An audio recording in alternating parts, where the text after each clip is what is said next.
अस्सलाम वालेकुम। क्या हाल चाल? उम्मीद करते हैं कि आप खैरियत से होंगे और मर्द है कि आप हमेशा खुश रहें, हंसते और मुस्कुराते रहें और इसी तरह में अपना प्यार दिखाते रहें। बिल्कुल जी, मेरा नाम मुअज्जम अली, मैं हूं तारिक महमूद। मैं मोहम्मद यूसुफ। तो आज हम जिस वीडियो पर रिएक्ट करने जा रहे हैं, वीडियो का टाइटल है financial crisis fall of Pakistan, case study doctor Vivek Bindra. तो भाई साहब, पहले भी पाकिस्तान की जो इकोनॉमिक क्राइसिस चल रहे हैं, काफी जो है टॉपिक पे काफी जो लोगों की वीडियो पे रिएक्ट कर चुके हैं। तो ये विवेक बिंद्रा की वीडियो भाई बहुत ही रिकमेंडेड वीडियो है। तो वीडियो देखते हैं और अपना रिव्यू कर देंगे। कौन करते हैं? 3, 2, 1 वीडियो स्टार्ट। जो पाकिस्तान की इकोनॉमी है वो अंडर क्राइसिस है। Do you think it will affect India?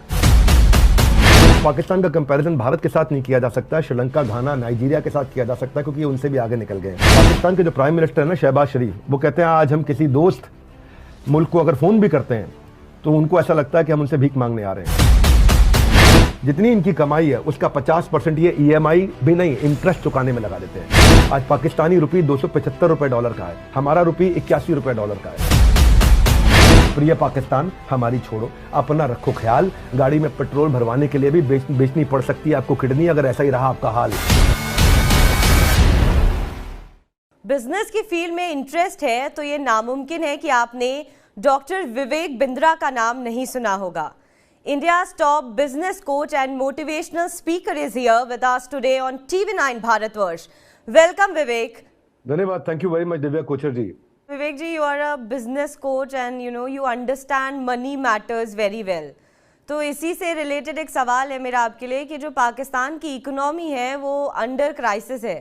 तो what you think, what went wrong for them and do you think it will affect India? Affect India तो हाँ, नेचुरली कुछ affect तो इंडिया को करेगा क्योंकि अब पाकिस्तान जब ज्यादा कमजोर होगा, जैसे कि यूएस से अब हट करके चाइना का वहाँ पे इंटरवेंशन बढ़ा है। चाइना आज अपना 30% आर्म्स का सप्लाई एक्सपोर्ट वहीं कर रहा है। पाकिस्तान का मैक्सिमम एम्यूनेशन सारा चाइना से आ रहा है। पाकिस्तान जितना कमजोर होगा, चाइना वहाँ पे उसको और ज्यादा मजबूती से और अंदर प्रवेश कर जाएगा और उनको पैसा देगा और कर्जे के ट्रैप में फंसाएगा। तो पूरी की पूरी इकोनॉमी को कंट्रोल करेगा चाइना पाकिस्तान की, जैसे उन्होंने श्रीलंका के साथ में किया। तो वो हमारे को तो इम्पैक्ट करेगा जब चारों तरफ से हमारे दुश्मन बढ़ते हैं। वैसे पक्का ये आपने पूछा पाकिस्तान के विषय में, पाक ने कटवाई अपनी नाक। उसका नाम अब पाकिस्तान नहीं, राखिस्तान या राख, यानी कि राखिस्तान या खाकिस्तान, खाक हो जाना चाहिए।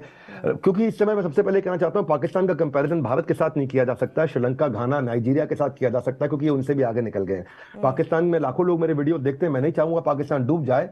पर एक बार किसी ने, मैं चुटकुले से समझाता हूं आपको, कि सोनू नाम का एक लड़का था, उसने पूछा एशिया का सबसे अमीर देश कौन है? तो मोनू ने उसे कहा कि पाकिस्तान सबसे अमीर है। तो सोनू ने पूछा ऐसा क्यों? तो मोनू बोला यार क्योंकि वो 300 रुपए किलो चावल खाते हैं, 500 रुपए किलो टमाटर खाते हैं, 250 रुपए लीटर पेट्रोल डलवाते हैं और जो है दूध भी पीते हैं 300 रुपए लीटर। तो यानी कि वहां सब कुछ इतना महंगा हो चुका है। पाकिस्तान के जो प्राइम मिनिस्टर है ना, शहबाज शरीफ, वो कहते हैं आज हम किसी दोस्त मुल्क को अगर फोन भी करते हैं तो उनको ऐसा लगता है कि हम उनसे भीख मांगने आ रहे हैं। हम दूसरे देशों से हाथ मिलाते हैं, ये उनके आगे, हम यानी कि इंडिया दूसरे देशों से हाथ मिलाते हैं। जो हमारे प्रधानमंत्री, ये दूसरे देशों से हाथ नहीं मिलाते, उनके आगे हाथ फैलाते हैं। फर्क बड़ा आ गया। आपको बताता हूँ, फेडरल मिनिस्टर ऑफ प्लानिंग जो है उनके अपने एहसान इकबाल, वो कहते हैं कि मैं नेशन को कह रहा हूं कि भाई चाय कम पियो। उस समय यूएस सेक्रेटरी जो हुआ करती थी मेडेलिन एल्ब्राइट, 26/11 में 2008 के अंदर जब उन्होंने हमला किया था, तो बोले पाकिस्तान जो है वो इंटरनेशनल माइग्रेन है। और आज 2008 से 15 साल के बाद आज भी ये बात उतनी ही सच है क्योंकि इतनी अनस्टेबल गवर्नमेंट रही, एक्सट्रीम करप्शन रहा है वहां पे। पाकिस्तान की सबसे बड़ी दिक्कत क्या है सोचो? सबसे बड़ी दिक्कत पाकिस्तान की है कि वो डिटर्जेंट की ऐड आती थी, तुम्हारी कमीज मेरी कमीज से सफेद कैसे। ये अपने गिरेबान में मत झांको, हिंदुस्तान को कैसे बर्बाद करे, बस इसी की राह ताको। इसीलिए खुद के पैरों पे खड़े होने से ज्यादा उन्होंने सारा ध्यान भारत के पैरों को कमजोर करने पे लगाया। पाकिस्तान अपने पांव गंवा चुका है। कोई भी देश अपने इकोनॉमिक पावर को मजबूत करे, उससे मिलिट्री पावर मजबूत होती है। ये उल्टा चलते हैं, ये मिलिट्री पावर को मजबूत करते हैं, इकोनॉमिक पावर को मजबूत नहीं करते। देखो मैं आपको समझा देता हूं, वैसे देवी जी आप समझो दिव्या, कि मिलिट्री सपोर्ट को आप खरीद सकते हो, इकोनॉमिक सपोर्ट खरीद नहीं सकते, वो उधार लेना पड़ता है। दोबारा समझाता हूं, आप आर्म्स, आप जो है, आप तीनों तरह की जो आपकी सेना होती है, जल वायु थल, तीनों प्रकार की सेना जो है, उसको आप खरीद सकते हो बाजार से, पूरी दुनिया से। लेकिन पैसा आप खरीद नहीं सकते, पैसा उधार लेना पड़ता है। तो ये आज दिक्कत क्या है कि इनको पैसे से अगर ये मजबूत हो जाते हैं तो दुनिया से आर्म्स खरीदते हैं। ये आर्म्स खरीदने में पैसा लगाते हैं, पैसा दूसरों से उधार लेना पड़ता है। ये हमारा हमसाया मुल्क है पर दूसरों के पैसों पे जीता आया है। हमसाया मुल्क है, दूसरों के पैसों पे जीता आया है, कभी चीन, कभी अमेरिका, कभी IMF। और उसका इस्तेमाल भी अपने विकास की जगह दुनिया को नाश करने में लगाता आया है और दूसरों के पैसों पे जीता है। जो पी है ना पाकिस्तान में, वो ऐसा है दिव्या, समझो परेशान पड़ोसी, वो है पी। पाकिस्तान का पी है परेशान पड़ोसी। दिव्या, आपके घर के आसपास जरूर ऐसे पड़ोसी होंगे जो बड़े फ्रस्ट्रेटेड नेबर होते हैं, बालकनी में बैठ के देखते रहते हैं कि पड़ोस के घर में क्या नया आया, कौन सा फ्रिज आया, कौन सी गाड़ी आई, कौन सा टीवी आया। हमारे पास, भारत के पास दूरदृष्टि है, इनके पास दूरबीन है। ये हमारी दूरदृष्टि है, विजनरी है, ये दूरबीन से बैठ के देखते रहते हैं। और इनके पास जो दूरबीन है, हमारी सक्सेस को नोट करने में ये पूरी तरह से लीन है। पाकिस्तान एक फास्टेस्ट ग्रोइंग इकोनॉमी हुआ करता था 1960-70 में। आज 22 करोड़ लोग उनके बिना बिजली के जी रहे, अब उनको भीख भी नहीं मिल रही। 75 साल की आजादी के बाद पाकिस्तान का यह हाल है। दूसरे देश को फूकने के लिए अपना पैसा जला दिया, आज इनको वक्त पे पैसा मिलने के लिए हर आदमी ने रुला दिया। पाकिस्तान क्या कहता है? If one can do let him do, if none can do how can I do. तो पाकिस्तान सोल्यूशन ओरिएंटेड नहीं है। साउथ एशिया की सबसे कमजोर कड़ी, कर्जों पर इनकी इकोनॉमी खड़ी। आज क्या है, जो नौम चोकसी जो है यूएस इंटेलेक्चुअल, पाकिस्तान कभी भी भारत की सैन्य शक्ति की बराबरी नहीं कर सकता है, वो कहते हैं ऐसा। लेकिन ऐसा करने के चक्कर में उसने अपने देश का बेड़ा गर्क कर दिया। ये लोग इंडिपेंडेंस के टाइम पे अपना देश मांगते थे दिव्या, पर आप देश को चलाना हो रहा है भारी, और मांगने की आदत आज भी है इनकी जारी। आज आपको बताया हूं, डेट टू जीडीपी रेशियो इनका 70% है। यानी कि जितना इनका जीडीपी है, इसको ऐसे समझो, जितनी इनकी कमाई है उसका 50% ये ईएमआई भी नहीं, इंटरेस्ट चुकाने में लगा देते हैं। आज पाकिस्तानी रुपी 275 रुपए डॉलर का है, हमारा रुपी 81 रुपए डॉलर का है। इनका इन्फ्लेशन रेट 27% है। इनकी 40% जो पॉपुलेशन है वो भयंकर गरीबी रेखा के नीचे है। फॉरेन रिजर्व इनके पास है ही नहीं, $3 बिलियन। ऐसा बताया जाता है कि 2 हफ्ते में इनका फॉरेन रिजर्व खत्म हो जाएगा, उसके बाद ये पूरी तरह भूखा नंगा हो जाएगा। क्षमा चाहता हूं, कठोर बोलना पड़ रहा हूं। 250 रुपए लीटर पेट्रोल, 260 रुपए लीटर डीजल, 210 रुपए लीटर आपका दूध। वहां पे मैं नॉनवेज की बात नहीं करता, पर बताना चाहता हूं ये नॉनवेज खाते हैं। 900 रुपए किलो चिकन हो गया वहां पे। प्रिय पाकिस्तान, हमारी छोड़ो, अपना रखो ख्याल। गाड़ी में पेट्रोल भरवाने के लिए भी बेचनी पड़ सकती है आपको किडनी, अगर ऐसा ही रहा आपका हाल। तो इसलिए मैं कह रहा हूं, आईएमएफ जिनके पास ये गए हैं, उन्होंने $6 बिलियन जो उनको 2019 में बताया था, अब उसको बचा हुआ $1.1 बिलियन देने के लिए मना कर रहे हैं। पाकिस्तान में भारी शर्तें लगा रहे हैं। और आज ये अगर इनको आईएमएफ ने पैसा नहीं दिया तो उनको खुद पैसा रेज करना पड़ेगा, टैक्सेस ज्यादा लेके। और बहुत ज्यादा टैक्सेस इन्होंने लिए तो पहले ही इनका इन्फ्लेशन 27% है, वो 40% हो जाएगा। कोई ज्यादा टैक्स लोगे और महंगाई बढ़ जाएगी, और महंगाई बढ़ जाएगी, 40% हो जाएगी इन्फ्लेशन। और अगर आईएमएफ ने नहीं दिया पैसा, बिल्कुल नहीं दिया, तो वो इनका इन्फ्लेशन आप जो है 27 आईएमएफ ऑलरेडी मना कर चुका है पैसा देने के लिए। तो वो इसलिए है क्योंकि इनकी बड़ी स्ट्रिंजेंट उनके अपने लॉज हैं, वो कह रहे हैं नियम है हमारे, नियम पालन कर लो। वो दिक्कत हो रही है इनको। और वो 8% अगर इन्फ्लेशन हो गया ना, क्या इनका हाल होगा। मैं बहुत दुखी भी हूं मन से, और इनकी गलतियों के बारे में बात भी करना चाहता हूं। नेचुरल गैस प्राइस जो था इनका, वो 16% टैक्स से 112% टैक्स कर दिया। सोचो जैसे यहाँ पे गैस का ये हाल हो। भाई जो फिच, जो ग्लोबल रेटिंग देने वाली ऑर्गेनाइजेशन है, उन्होंने आईडीआर होता है इशूअर डिफॉल्ट रेटिंग, कि किसी ने पैसा उधार लिया उसकी क्या रेटिंग है, लौटा पाएगा कि नहीं लौटा पाएगा। जैसे आपके यहाँ पे, हमारे यहाँ पे भी रेटिंग होती है ना कि भाई आपको क्या रेटिंग मिल रही है, आप लौटा पाओगे नहीं लौटा पाओगे पैसा। तो इनकी रेटिंग पहले ही CCC+ थी। AAA अच्छी है, AAA- अच्छी है, BBB+ फिर भी ठीक है, लेकिन CCC+ थे, ये CCC- हो गए हैं। आप सोचो ना, वर्जिन अटलांटिक एयरलाइन ने बोला पाकिस्तान में हम अपनी हवाई जहाज उड़ाएंगे ही नहीं, क्योंकि ना वो उन्होंने फ्यूल और टैक्सेस बढ़ा दिए। ऑन ग्राउंड सपोर्ट ये लोग करते नहीं है। अब कौन है इसके लिए जिम्मेदार? इसके लिए जिम्मेदार कौन है? पाकिस्तान 2 हिस्सों में बटा हुआ है। एक हिस्सा जो पेट्रोल सब्जी के लिए भेड़ की तरह लाइनों में लगे हैं, और दूसरा हिस्सा जो लाहौर के कैनेडियन कॉफी हाउस में सुकून की चुस्कियां ले रहे हैं। ये हिस्सा बना कैसे है? सबसे अनोखी बात बताता हूं आपको। अभी पिछले हफ्ते एक टिम हॉर्टन्स नाम का एक कॉफी हाउस खुला, बड़ा महंगा है वो, और पहले ही दिन में इन्होंने रिकॉर्ड सेल्स करी। पाकिस्तान में किसी कॉफी हाउस ने 61 साल तक वो सेल्स नहीं करी। मैं पढ़ रहा था इनके बारे में। जब इन्फ्लेशन 45 साल में इतनी महंगाई ऊंची है, उसके बावजूद इतने महंगे कॉफी हाउस में लाइन लगा के लोगों ने लाखों रुपए की, करोड़ों रुपए की कॉफी के लिए ऑर्डर देने के लिए पहुंच रहे हैं वहां पे। कौन है जिम्मेदार इसके लिए? इसके लिए जिम्मेदार इनके कोर कमांडर को ना करोड़ कमांडर भी बोलते हैं। सारे के सारे जो कमांडर इनके आर्मी के थे वो बड़े बड़े करोड़पति हो गए। जो आर्मी के जनरल बाजवा थे ना, वो 12.7 बिलियन पाकिस्तानी रुपए इन्होंने 6 साल में कमा लिए। 12.7 बिलियन। बाजवा की जो पत्नी है वो टैक्स भी फाइल नहीं करती थी उनके प्रधानमंत्री बनने से पहले, आज वो बिलियनर हो चुकी है 6 साल के अंदर। पाकिस्तान के जो आर्मी जनरल है, वो पूरे पाकिस्तान का 12% जमीन उनकी खुद की है, चाहे वो रेजिडेंशियल हो, कमर्शियल हो, फर्टाइल हो। इतना ज्यादा करप्शन है वहां पे। अब बात होगी मौज की।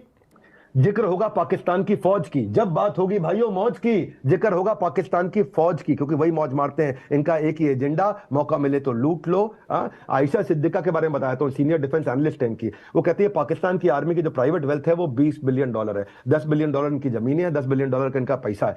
33% जो मैन्युफैक्चरिंग है वो आर्मी के लोगों के पास है। 7% प्राइवेट एसेट वो आर्मी के लोगों के पास है। आर्मी अपनी फाउंडेशन के माध्यम से 100 से ज्यादा कंपनियां चला रही, banking, school, university, tourism, insurance, construction, IT, oil business, shipping. Army का काम है चलाना, आर्मी का काम है। यही यहाँ पे कई बार ऑपोजिशन वाले भी आके बोलते हैं बिजनेस सरकार क्यों करेगी बिजनेस, आर्मी क्यों करेगी बिजनेस, बिजनेसमैन को करने दो।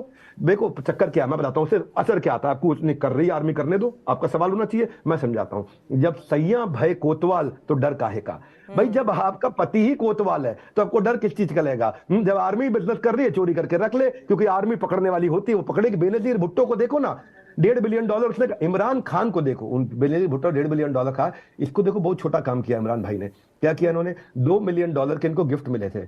वो जो आपके सऊदी क्राउन प्रिंस है मोहम्मद बिन सलमान, उन्होंने इनको एक एंटी घड़ी दी थी, एक गोल्ड का पेन दिया था, एक अंगूठी दी थी और शर्ट में लगाने वाले कफलिंग दी। ये भाई उनको भी बेचा है।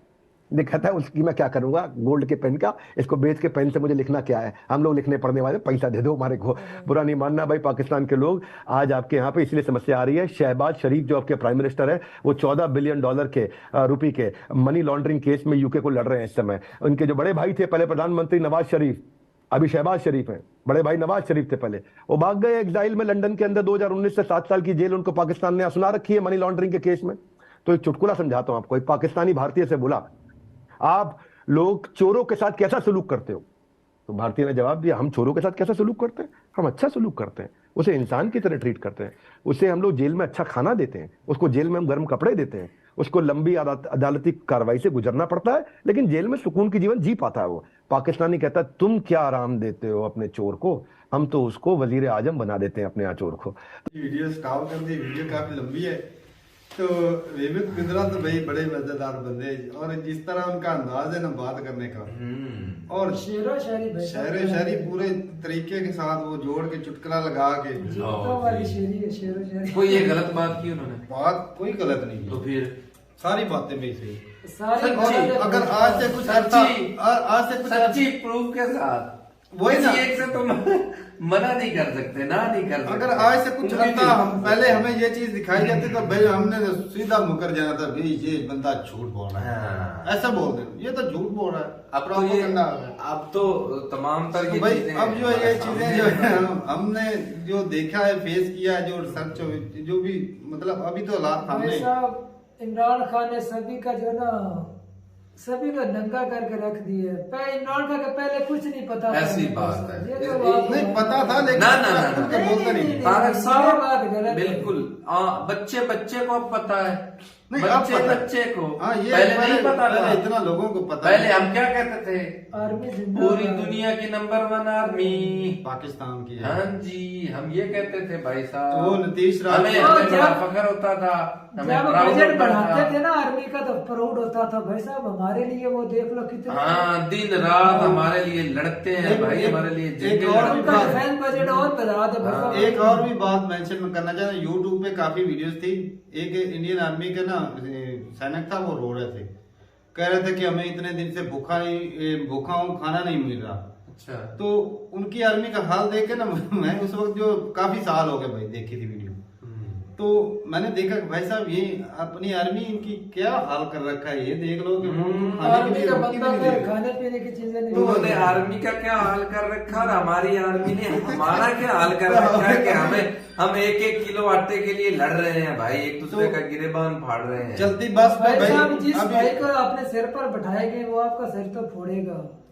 नहीं, वैसे इमरान खान की बात कर रहे थे तो उन्होंने सोचा कि भाई गरीब अवाम है, तो इतनी गरीब अवाम के सामने 2 बिलियन की घड़ी जो है वो पहन के क्या करेगा। सही बात है। पढ़ने लिखने का काम तो इधर होता नहीं, तो पहन कर क्या नहीं करना भाई, देखो उसने कानूनी तरीके से किया है जो कुछ भी किया है। ऊपर से उसका जो समंदर से कोई चिड़िया 2 कतरे पानी जो है अपनी चूंच में ले ये भी लेना तो समंदर इतना का फर्क नहीं पड़ता, और जो समंदर ही अड़ब कर ले उनके बारे में तो कोई बात ही नहीं करता भाई। बाजवा साहब के बारे में 47 से लेकर आज तक समंदर अब भाई साहब बाजवा ने कुछ नहीं किया, उसके ऊपर ना इल्जाम अब भाई मैं बताता हूँ, इल्जाम लगा रहे हैं। इल्जाम ही है। वो सब मैं बताता हूँ तुझे कि एक तो देख भी पाकिस्तान की कंगाली की हालत में, कंगाली की हालत में, और उस वक्त 12-13 बिलियन का घपला हो जाता है। डॉक्टर साहब ये जो बता रहे थे कि लाहौर में वो जो अपना कॉफी शॉप खुली है, तो उसने रिकॉर्ड तोड़ दिए भाई। अमीर लोग हैं भाई साहब, हम अमीर लोग हैं। वो पैसा कहाँ से आया भाई? वो भी तो पाकिस्तानी है ना। बिजनेस करते हैं, बिजनेस चला रहे हैं लोग, अमीर है वहाँ पर भी नहीं भाई, गरीब बंदे जाने के लिए करप्शन बोला ना। बिजनेस- बिजनेस कौन करते हैं? आर्मी वाले बिजनेस करते हैं। करप्शन कौन सा है? भाई साहब, तो उसका अपना करप्शन business बोलो है। उसको, बिजनेस नहीं, करप्शन बोलो उसको। भाई करप्शन साहब वाले उसका हैं वो। बिजनेस है, कैसे आप करप्शन नहीं, बोल आम सकते बंदा अगर जो चाय पीने जाता है, अमीर पैसा कमा रहा है, तो वो उसका मतलब ये तो नहीं कि वो करप्शन वाला ही है। यार अब इतनी महंगी चाय का तू पीने जाएगा, मैं भाई जाऊंगा। साहब, बड़ी-बड़ी दुनिया, बड़ी-बड़ी बड़ी दुनिया। दुनिया हाँ, है। हम लोग तो भाई साहब 200 बड़ी बड़ी का दुनिया लीटर बड़ी दूध कैसे ले हो गई सकते हैं। भाई? बड़ी दुनिया बड़ी कैसे हो तो गई? 200 लीटर आप छोटों को दूध ले नीचे से सकते हैं। नीचे दबा कॉफी कर वो लेने बड़े वाले से बड़े लोग हो वो गए। सामने एक बात बोली कि भाई साहब कि हम जो है ना भाई सस्ती चीजें का शौक पालते ही नहीं है, हम तो महंगी चीजें खरीदते हैं। एक अब ये भाई साहब, पूरी दुनिया में पूरी दुनिया में अमीर तरीन मुल्क वही ना पाकिस्तान। लग्जरी लाइफ फील करते हैं कि बंदा जब जाता है पेट्रोल पंप पे जाता है और 300 रुपए का जब पेट्रोल डलवाता है 1 लीटर, हाँ, कोई तो फर्क क्या नहीं क्या पड़ता। छाती चौड़ी हो हाँ, जाती है, फीलिंग बहुत अच्छी आती है इतनी भाई। पाकिस्तानियों का सीना चौड़ा हो जाता है। और लेकिन तो उधर पाकिस्तानी रोते हैं भाई और जब साहब, छह- उधर क्या जुल्म कर रहे हैं। 6,000 का 1,500 का आटा 1 किलो लेते हैं, तो फिर देखो एक वो तो भाई भी साहब। और भी वो ना 1 किलो 1.5 का ही बनता हुआ भाई। हम्म। तो वो इतना महंगा जब आटा लेते हैं तो भाई साहब उनका वो एक माइंड सेट रहता है कि भाई हम सस्ती चीज नहीं खरीद रहे, महंगी खरीद रहे हैं। और डॉक्टर साहब आपने यार कैसी बात कह दी, नवाज शरीफ साहब इलाज करवाने गए हुए हैं। वो तो बीमार थे इधर कंट्री से के भले के लिए। हमारे मुल्क में ना तो कोई हॉस्पिटल है ना कोई डॉक्टर है, तो वो बाहर इलाज करवाने गए हुए। इतने साल सत्ता में रहकर भी ऐसा हॉस्पिटल नहीं हाँ, बना नहीं वो बनवा नहीं सके ना। लानत है ऐसे लीडरों पे। सही बात है, सही सच्चा है भाई। कितने साल रहने के बावजूद भी। और कितनी मर्तबा है ये, ऐसा नहीं कि एक मर्तबा ही सत्ता में आए, अब कितनी भाई मर्तबा साहब, क्या है। बोल रहे हैं, जिन्होंने कमाए उसका आपको सामने बता दिया कि 13 बिलियन वो लेकर चले गए। लेकिन हाँ, ये है कि उनके उनका बेचारा भी को तो माड़ा मोटा मिलता था उस पर अब जो गोरों ने गुजारा भी करते थे। गोरों ने भी इनकी दौलत हड़प कर ली ना, अब उधर भी केस लड़ रहे हैं। ये तो वो तो अच्छा करप्शन का हुआ। केस चल रहा है ना। हाँ? ये तो और इधर बहुत पता ही है अच्छा माइक हुआ। तोड़ के कहता है इंशाल्लाह केस से आजाद हो जाऊंगा, आजाद हो जाऊंगा। भाई साहब माइक क्यों तोड़ रहा है? वो माइक में बिजली होती है भाई, झटके कम दिया करो उससे, तो वो ना ऐसी भाई हरकतें साहब करें। उनको ईमानदारी का सर्टिफिकेट मिल रहा है। वो मरियम नवाज अपने चचा को बोल रही थी ना, जब उसके ऊपर केस सारे जो क्लोज हो गए थे, वो बोल रही थी आपको अल्लाह ने आप पर करम कर दिया, आपको ईमानदारी का मतलब सर्टिफिकेट मिल गया वाजिब, आप वाजिब। कामयाब हो गए पाकिस्तान। बहुत अब बढ़िया। ये अदालतें तो इनकी खुद होती हैं जो इनको छोड़ देती हैं। अच्छा, मरियम नवाज का जो मौजूदा बयान है वो सुना है, वो बोल रही है हमारी हुकूमत ही नहीं है। सही बात हाँ है। सुना है, ऐसा ही कहा है उसने भाई, बिल्कुल। कमाल है यार, उनकी जो हुकूमत हुकूमत कर। अच्छा, उनका कहने का मतलब ये है जब तक मेरे वाले साहब नहीं ना इधर आएंगे वो हाँ। हुकूमत करेंगे, उस वक्त वो तक हमारी ये हुकूमत ही हुकूमत। नहीं है। मैं मानती नहीं इसको। अच्छा, एक और बात भी है कि दूसरा मौजूद के शहबाज शरीफ साहब बोलते हैं कि हम अब जब दूसरे कंट्री में कर्जा लेने जाते हैं तो हमें शर्म आती है। अगर इतनी शर्म आती है तो कंट्री का ये हाल क्यों किया? वो ना और शर्म आती तो भाई साहब अपनी जताते बनाई, उनमें से 1-2 बिलियन इधर हाँ, लेकर थोड़ा आते सा थे। ध्यान कर भाई दो साहब भाई। एक छोटी सी मिसाल दूंगा कि वो ना किसी एक लेडीज के लिए था वैसे, लेकिन यहाँ पर पूरी मिसाल फिट होती है। वो लगाएं। इस तरह का था कि बेवकूफ है वो औरतें जो अपने मर्दों के साथ नौकरों वाला सलूक, गुलामों वाला सलूक करती हैं। अगर वो समझदार होती तो उनको राजा बनाती और खुद मलका बनती। तो भाई साहब ये चुटकुला यहाँ पर भी फिट होता है कि ये बेवकूफ हैं, ये लांती लोग हैं जो एक गरीब मुल्क का राजा बनते हैं, आके लड़ झगड़ के करप्शन करके गरीब मुल्क का, भिखारी मुल्क का राजा बनते हैं। अगर यही बंदे समझदार होते तो एक इज्जतदार मुल्क का राजा बनते और भाई दुनिया में प्राउड मोमेंट होता। ऐसी बात। ऐसे गर्दन उठा के बात करते। सही बात। आज इनके मुंह ऐसे होते उतरे जैसे किसी ने वो ना 2 थप्पड़ लगाए लगाए होते हैं। सही बात है भाई साहब। जब गलत करोगे तो फिर मुंह ऐसा ही उतराएगा। बंदा ने कोई अच्छा काम किया ना, अच्छाई की सबसे बड़ी ये बात होती है कि जब बंदा कोई अच्छा काम करता है ना तो उसका जो मन है भाई सेटिस्फाई होता है कि भाई मैंने अच्छा काम किया।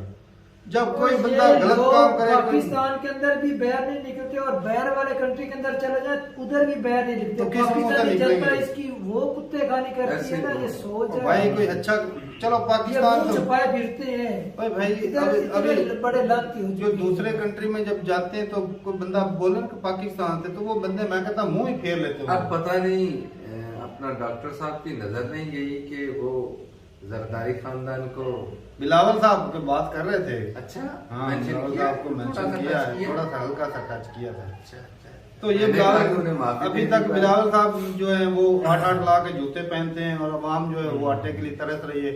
और जो वहाँ के जो खास करके सिंध के है ना बिलावल साहब, जी। वहाँ के जो हिंदू कम्युनिटी के लोग हैं उनके पास घर नहीं है, छत्ते नहीं है, खाने के लिए आटा नहीं, तो वो किसके ऊपर हुकूमत कर रहे हैं? मुझे तो इस बात की समझ नहीं आ रही।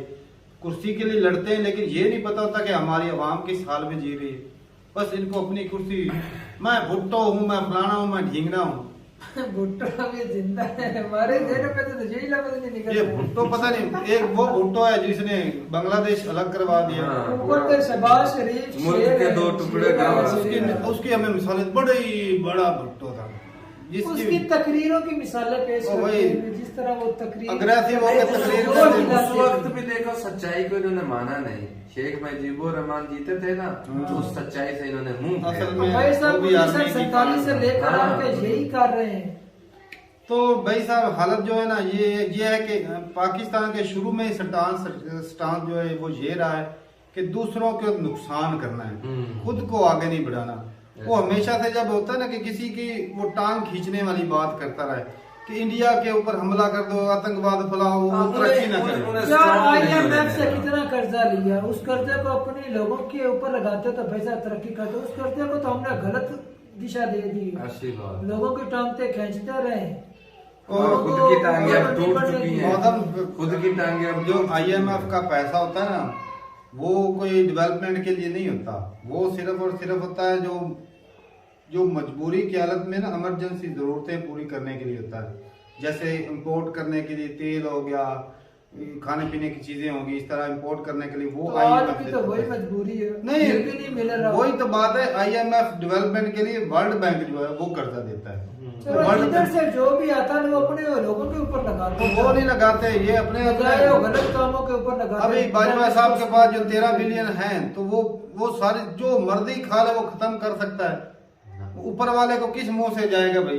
करप्शन करके गरीब मुल्क के हक जो है वो खा कर जा रहे हैं। मुंह से जाना है उन्होंने और कोई तो नया इनके मुल्क लिए वाले ने- अलग से कचहरी लगेगी, जो कहेंगे आर्मी वाले भी साइड पे आ जाओ, इस साइड तो उधर इनको टांग। आर्मी के लिए वो हमारे कंट्री हालांकि में अलग लगेगी। यकीन माने आर्मी जो मैं जब छोटा था ना, यकीन माने मेरा दिल था कि मैं ना आर्मी मेरा में- जज्बा था कि मैं आर्मी में जाऊं भाई, शहीद होऊंगा कंट्री के लिए, कश्मीर को आजाद करवाना। कंट्री के लिए शहीद होऊंगा, मुझे शहादत मिलेगी। अब जब देखता हूं तो मुझे सही है आर्मी से अभी जो है नफरत पैदा हो रही है कि ये क्या कर रही है। एक और इज्जतदार फेसबुक के ऊपर पैसा- इतने जो है ना ग्रुप थे ना आर्मी के रिलेटेड, जैसे पोल खुले आर्मी को सभी को उन्होंने बंद कर अब दिया। देख लो हर बिजनेस में, सीमेंट वाला ये बिजनेस कर रहे हैं, बर्गर वाला ये कर रहे हैं, कपड़े वाला ये कर रहे हैं, बजरी सिम, हर चीज का कारोबार तो इनके चेयरमैन होते हैं। सही बात है। तो हर जब सारे इदारे इनके कंट्रोल में, बिजनेस इनके कंट्रोल में, तो फिर भाई हम ऐसे ही सियासतदानों को, लेकिन ये है कि आगे आगे भाई अवाम को चूरन तो सियासतदान ही देते हैं। बिल्कुल। तो इसलिए वो गालियों के उनके हकदार कहने वो पर भी ही बनते देते हैं हैं। भाई साहब को। उनके कहने पे- जो लेकर आता है उसके अगर खिलाफ बोलना शुरू करता है आर्मी, भाई साहब उसको उठा देते हैं। हमारे जो हुक्मरान है क्यों नहीं 5 साल गुजारे इसी वजह से। हाँ ये भी है, जब उनको होता है कि जब वो कुर्सी पे बैठते हैं तो उनकी टोन थोड़ी से देखते हैं कि चेंज हो रही है, वो अपनी गेम शुरू खेलने की सोच रहा था, आर्मी अपनी वाली सोच रहे होते हैं। तो ये ना अपने सिर्फ अपने लिए जीते, अपने दूसरे कंट्री का इनको कोई नहीं। वैसे कहते हैं हम मुसलमान हैं, हमारा जज्बा ये वो कुछ नहीं, सिर्फ इनका डॉलर है, जज्बा पैसा सारा कुछ डॉलर ही है और कुछ नहीं। तो ठीक है भाई, अगला पार्ट बोलेंगे तो उस पर भी रिएक्ट हो जाएगा। मिलते नहीं वीडियो के साथ, तब तक के लिए इजाजत दें। अल्लाह हाफिज़।